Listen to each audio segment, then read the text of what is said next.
Congress has just over a week to agree on a government funding bill before a shutdown's triggered next Friday. While both chambers are likely to pass a short-term measure that will keep the government's lights on through March, House Speaker Mike Johnson will face opposition from the right wing of his party. Conservatives have consisted against stopgap funding bills, which means Democrats may have a card to play in the coming days. According to Politico, Democrats will support the stopgap bill if it includes a robust package to address disaster relief across the United States. Joining us now, NBC News Capitol Hill correspondent Ali Vitale. Ali, good to see you. But let's start right there about this government shutdown deal. Yeah. Do your sources think that there's any chance the government will shut down? And then let's talk more about this dilemma that Speaker Johnson finds himself in.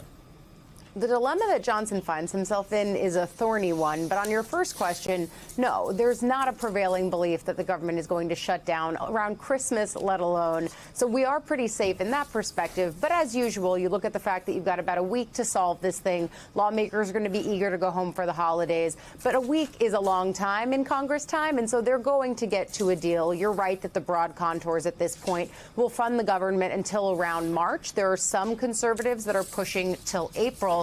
But it does seem like the belief around the Hill is that this is going to be a March stopgap spending bill. But the politics of this are really difficult for Johnson, because while Democrats are coming forward and saying, hey, we'll help you bridge those tight margins with a few votes of our own if we have a robust disaster relief bill, on the other side of the equation, House Freedom Caucus members, that ultra-conservative crew, are back there saying they want to make sure that package is as tight as possible and not more broad in its spending scope. That's not shocking. That's something that the Speaker has told me he's talking to those members about. But it does put him in a precarious position not to avert a government shutdown, because at the end of the day, Democrats will go along with that one.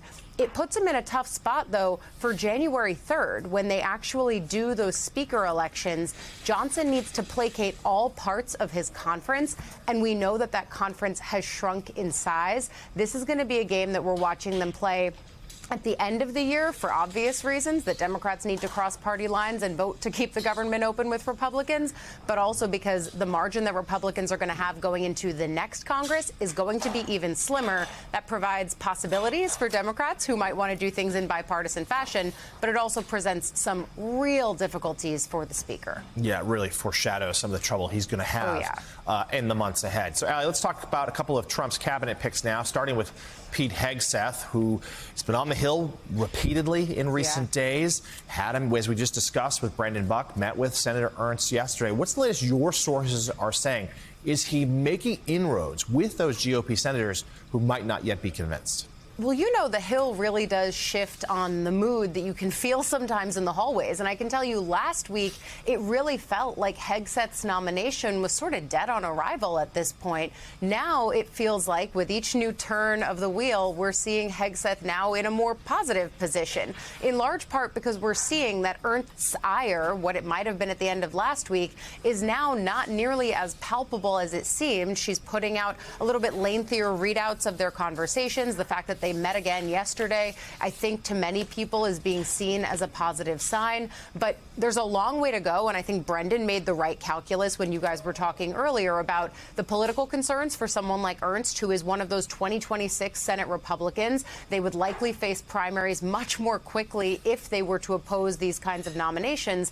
But I do think that we shouldn't get over our skis when we see that Ernst is saying she will support the process, because the process is saying, I'm not going to put a wedge in this right now in December. That's not to say that she's not going to come out of this in January whenever they do the actual confirmation process and the vote and say, no, at the end of the day, I can't get there. What she's saying now is, yeah, let's let him go through, keep letting him have meetings, we'll let him get to a hearing, and then the decision will be made. And quite frankly, that's been the vibe that I've heard from Republican senators, whether they were talking about Matt Gaetz, whether they're talking about now Hegseth, who's now the new embattled member of this cabinet. And so that, I think, is what we should see, is that she's fine letting it go ahead, but she's not necessarily a yes, at least not yet. And we'll have to see how the Hegseth drama impacts some of the others, like Tulsi Gabbard and Kash Patel, who also will face some scrutiny. And Ali, before you go, some personal news regarding this very show. Allie, a big congratulations to you. You will be taking over the reins as host of Way Too Early, starting in early January. I will say it has been such an honor to host the show the last 3 years. I can't thank the team here enough for all their work, and I am so glad it will be in such good hands.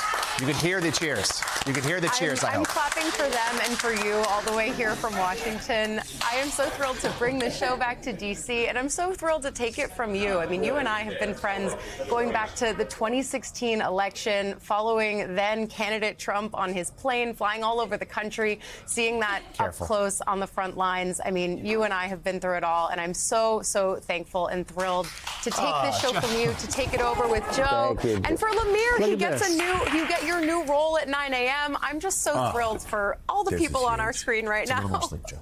Well, we're very thrilled for you, and make no mistake of it, Jonathan is very excited to be host on Morning Joe.